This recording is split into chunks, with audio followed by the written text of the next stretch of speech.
Sikubikelele sikomkele indabeni zakusihlwa umbukeli igama lami nguNoxolo uMamtshali wakwamwali sibonge kakhulu ukuhlanganyela kanye nawe namhlanje kusihlwa ake sibheke ke ehamba phambili. That's the point I'm making, that we are going in the right direction. Ultimately, we want to get to a situation where I'm able to stand before the public and say we have not experienced any hours of load shedding. Ungqongqoshe wezogesi uDokotela uHosiyentsura Muhupa uthi nakuba lisaqhubeka uhlelo lokucisha ngogesi nokho isimo siya ngokuba ngcono. Both procedural as well as substantive requirements of Section 15 of the Electoral Act must be satisfied when lodging an objection. Ikhomishana yezokhetho iIEC siqalile ukubala izinsuku ezisele njengoba ukhetho selisemome.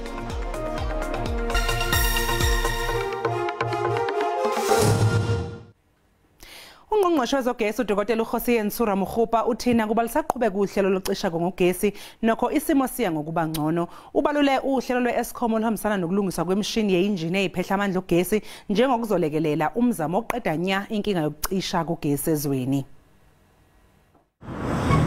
Ungqongqoshe wezogesi uthi ezinyangeni eziyishumi ezedlule kuningi osekwenziwe njengemizamo yokwehliswa kwezinga lokucisha kogesi. In the period of December 2022-2023, December 2023-2024, we have had about 1,200 hours of load shedding. So essentially, we have been able to reduce the hours of load shedding by about 600 hours. So what's the point I'm making? That we are going in the right direction. Ultimately, we want to get to a situation where I'm able to stand before the public and say we have not experienced any hours of load shedding. Uncome uhlelo lweEskom lokuvuselelwa nokulungiswa kweziphehli ezahlukene akholelwa ukuthi kuzoletha umehluko ngokuhamba kwesikhathi. Unit number 4 returned on the 23rd of February. Unit number 3 returned on the 25th of February. That is yesterday on Sunday. And then we are expecting that Candle 5 is going to return by later today. Midday towards the late afternoon. Kusenjalo isikhulu esiphezulu esisha seEskom uDenmark uyaqala emsebenzini wakhe ngoLwesihlanu. Kubhekwe likhulu kuye ngokuthi uzokwazi ukubhekana ngqo nodaba lwenkinga yogesi. We are waiting for Mr. Denmark to start on the 1st. So as I said, that to actually lead us into the Eskom of the future, as you would know, obviously his urgent task is to end load shedding, as you would know, and obviously ensure that the separation, the legal separation gets also, as we have been moving and have achieved a lot in terms of that, but just to finalize on what needs to be done. iEskom iyaqhubeka nokuqhusa izakhamuzi ngokuthi zibekezele njengoba isazama ukuxazulula inkinga yokucisha kogesi ezweni. Ikhomishana yezokhetho iIEC siqalile ukubala izinsuku ezisele njengoba selisemome nje ukhetho. Ngenkathi ke le khomishana ikhuluma nabeyindaba namhlanje eCenturion iveze izinhlelo zayo mayelana nosuku lokhetho oluzokuba mhla zinga-29 kuNhlaba nonyaka. Njengoba nje amabombe esebheke okhethweni iIEC sibeke inyathelo zosuku lokhetho olubhekwe ngabomvu umhla zinga-29 Nhlaba. Izakhamuzi inesonto elilodwa lokuhlola uhlu lwabavoti bese ifaka ikhalo mayelana nalo. Izikhulu esiphezulu seIEC sithi uhlu lwabavoti lwesikashana lushicilelwe ukuze lihlolwe kanti ikhalo zizokwamukelwa kuze kube mhla zizine Ndasa bese zicutshungulwa ikhomishana mhla ziyishumi Kundasa. Both procedural as well as substantive requirements of Section 15 of the Electoral Act must be satisfied when lodging an objection. Izakhamuzi ezigulayo nezingakwazi ukufinyelela eziteshini zokuvota zizokwazi ukucela ukuba izikhulu zeIEC zizivakashele emakhaya kanti kufanele zenze lokho mhla zi-3 kuNhlaba. Voters must vote where they are registered. However, in the event a voter intends to be in a different voting district on election day, such a voter must notify the Commission of their intended absence from their voting district and the voting station where they wish to cast their vote. A notification portal will soon be launched for this purpose, and notifications in this regard will close on the 17th of May 2024. Ekhalweni zamaqembu ezombusazwe eyibandakanya ukuthi besinganele isikhathi sokusayinela ukungenela ukhetho uNomsa Masuku wekhomishana yezokhetho uthele sisikhalo asinasisekelo. The portal for capturing signature has been open for a bit of time. It actually was opened on the 26th of January of 2024. So our contestants have actually had quite some time to begin the process. Usazophothula uhlelo lokuqoka abazongenela ukhetho njengoba iIEC isazothola nesibalo sabayimele kanye nesamaqembu ezombusazwe azobelwela ukunqoba ukhethweni. Kusazophinde kutonyulwe ukuze kubonakala ukuthi yiliphi iqembu elizoba phezulu ephepheni lokuvota. Ummeli wekhomishana yamalungelo abantu ubize ufakazi wokuqala onguchwepheshe wezilwimi uDokotela uKarin van der Berg ecaleni lawo lenkulumo enenzondo elibhekene nomholi weEFF uJulius Malema.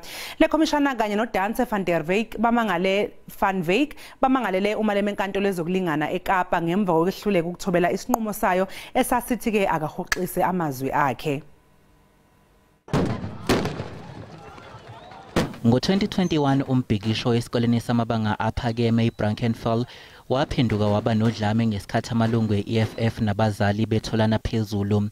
uDante van Wyk wavulelwa icala ngezinsolo zokushaya kepha leli cala laphinde lachithwa. Ngomfumfu wango-2022 iEFF yasingatha ingqungquthela yokukhetha ubuholi besifundazwe eWestern Cape nakuyilapho-ke ikhomishana yamalungelo abantu yanquma ukuthi umholi weEFF uJulius Malema usebenzise ulwimi olunenzondo. That part of the speech which I've referred to offends against Section 10 of the Promotion of Equality and Prevention of Unfair Discrimination Act 4 of 2000. Kukho konke lokhu uMalema umile kwelokuthi umsulwa futhi wala waphetha ukuhoxisa amazwi akhe. Ummeli wekhomishana yamalungelo abantu eNingizimu Afrika ubeyisebiza ufakazi wokuqala onguchwepheshe wezilwimi. The utterances therefore display various characteristics of hate speech, but very specifically incitement to violence and propagation of hate based on race and gender. Lolu daba kulindeleke ukuthi libe sezithebeni zenkantolo izinsuku eziyishumi kanti kusasa abameli beEFF bazophonsa imibuzo ongoti wezilwimi.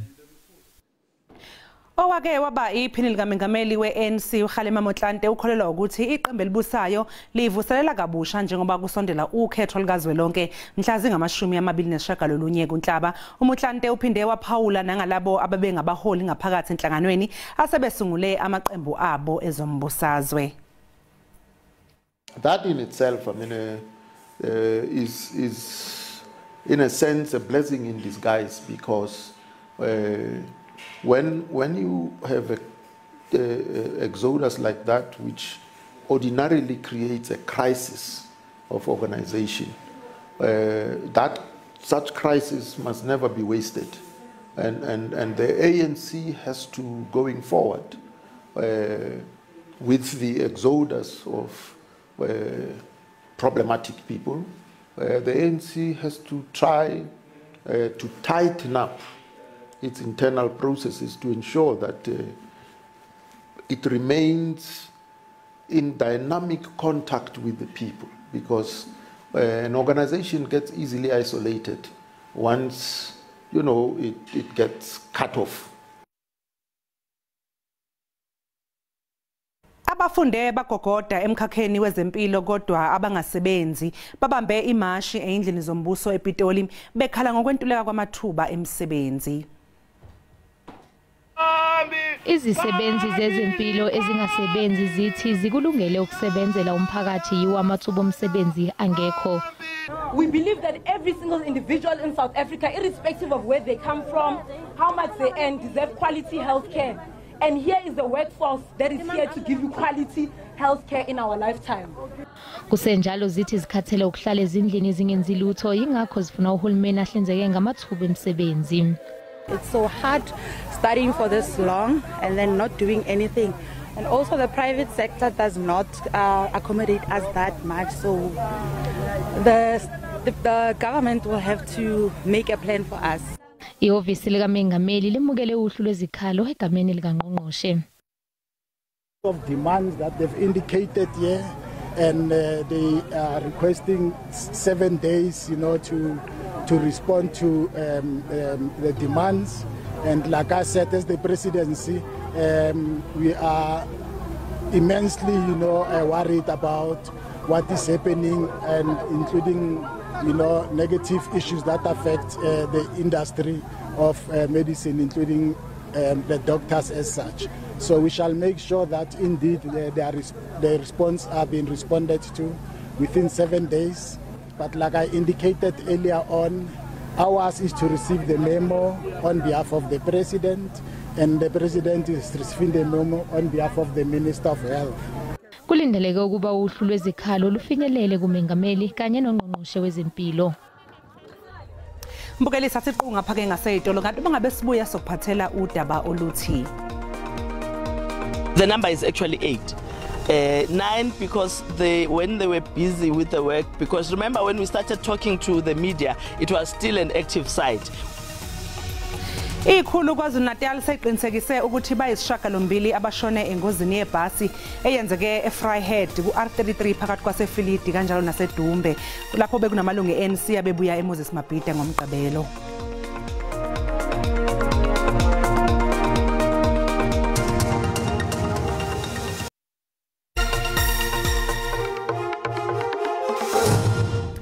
Siphinde sikubingelele sikwamukele mbukelo mangabe usanda kungena odabeni oluphambili besibike ukuthi Ungqongqoshe wezogesi uDokotela uKhosiyeni Mukhupa uthi nakuba lisaqhubeka uhlelo lokucisha ngogesi nokho isimo siya ngokuba ngcono. Mbukeli khumbula ukuthi ke lezi indaba zikhona ku YouTube na ku SABC Plus ngena kuzo nje uyicinge ngamagama athi SABC Izindaba na kanjani uzoyithola. Ikhulu KwaZulu-Natal seqinisekise ukuthi bayisishiyagalombili abantu abashonile engozini yebhasi ebithwele amalungu e-ANC abebuye embuthwaneni weqembu ngempela sonto njengoba eqaleni bekubikwe ukuthi bayisishiyagalolunye kubikwa ukuthi umshayeli uhlulekile ukulawula ibhasi laseke liginqika phakathi kweDumbe neFryhead. 8.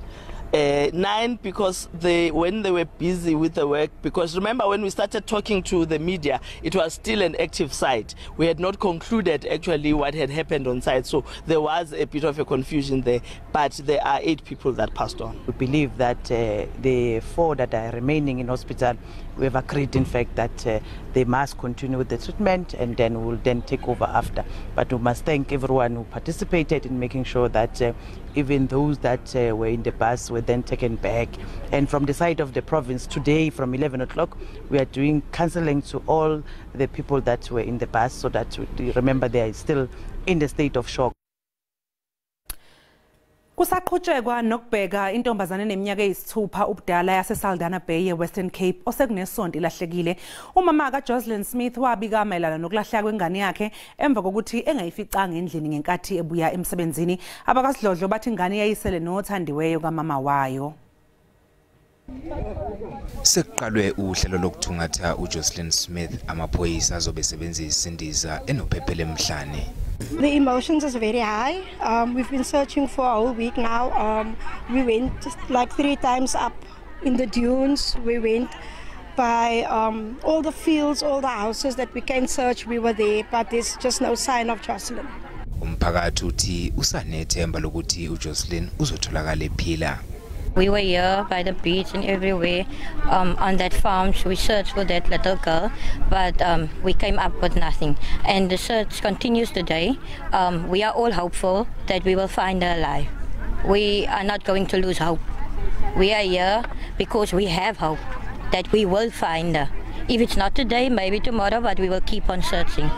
Umndeni kaJocelyn awutholakalanga ukuba ukhulume nabeindaba kanti izakhamuzi kanye nezinye inhlangano bazobamba iqhaza ekuthungatheni umntwana.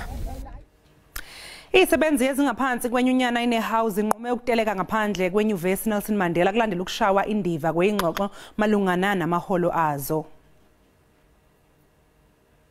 Abajiki kwaye abagunqi Abasebenzi bathi bazoqhubela uqhankqalazo lwabo de umqeshi afezekise izicelo zabo. Bafuna ukwenyuselwa umvuzo ngo-8%. Ngolwesihlanu banikezele kuxwebhu lwezonyanzeliso kule dyunivesithi. Kodwa uzothi kangoku abakaphendule edyunivesithi.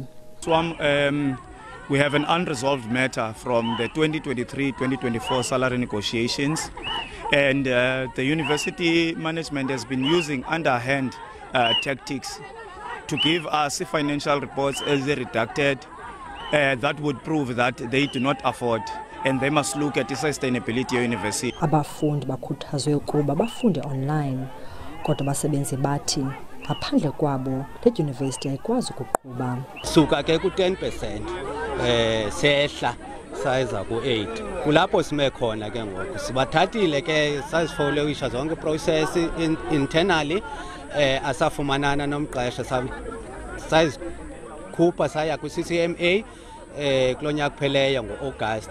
That's where we are now because it's an unresolved issue from elanda ku CCMA. Umqeshi uthi oluqhankqalazo lekho semthethweni. The university is seeking an interdict from the Labour Court to prohibit such actions from taking place, and our employee relations is engaging directly with NIHAO. Abasebenzi bathi bazoqhubeka noqhankqalazo kule veki de university ize kwisithebe sengxoxo. Ndingulerato Fekisi kwindaba ze-SABC eGqeberha. Inhlangano i-UNESCO ithi bayigidi engama-44 othisha bazodingeka kulomkhakha emhlabeni jikelele ngonyaka u-2030. Lokho kuhlaluke engqungqutheleni ye-14 yengxoxo malungana nezemfundo esingethwe eSandton enyakatho yeGoli. Othisha babamba iqhaza elimqoka ekukhuleni kwengane, kepha inhlangano i-UNESCO ikhathazekile ngokwentuleka kothisha emhlabeni jikelele nokubeka engcupheni ikusasa lezingane. There is a dramatic shortage of teachers globally. It's about 44 million teachers missing from now to 2030. Ungqongqoshe wemfundo eyisisekelo kulelu Enjimotheha uthi ukucija amakhono othisha abakhona njengamanje ukuze bekwazi ukufundisa izifundo ezintsha kuseyinselele enkulu kulelizwe. In South Africa we have a different problem. Because we even have teachers that we have not been able to place, that we had paid for, they've qualified. Our shortage is in the new subjects we're introducing. Iphini likamengameli wezwe uPaul Mashatile uthi lenkinga ingaxazululeka ngokuqeqesha ngokwanele othisha emikhakheni eyahlukene. The solution of course lies amongst others in training more and more teachers in various fields. Kusenjalo i-UNESCO ithi amazwe azikhondla emhlabeni ahlangabezana nezingqinamba eziholela ekutheni othisha bashiye kulomkhakha.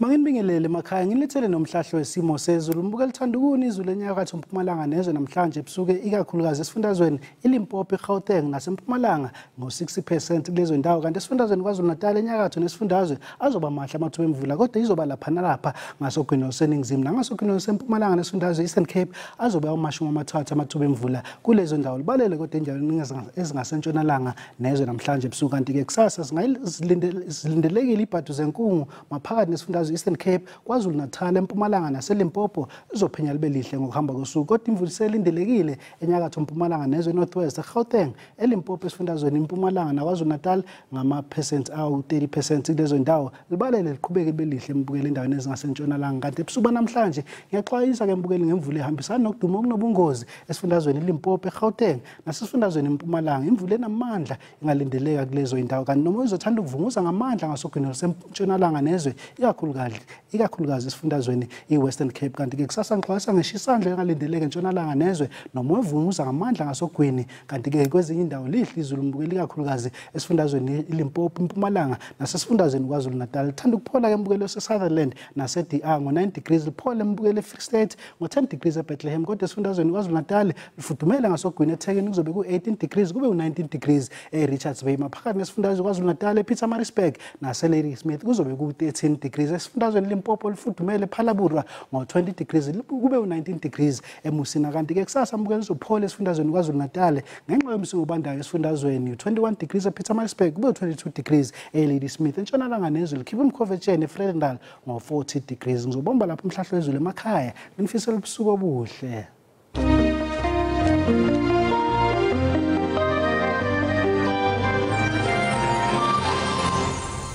Sibonga kakhulu ke kumduduzi Mthembu ngaleso simo sezulu. Mbukela sibeka lapho ke ezakusihlwa bakhona kuzo kwethu kusasa neindaba zesiXhosa nibe nobusuku obuhle nisale kahle.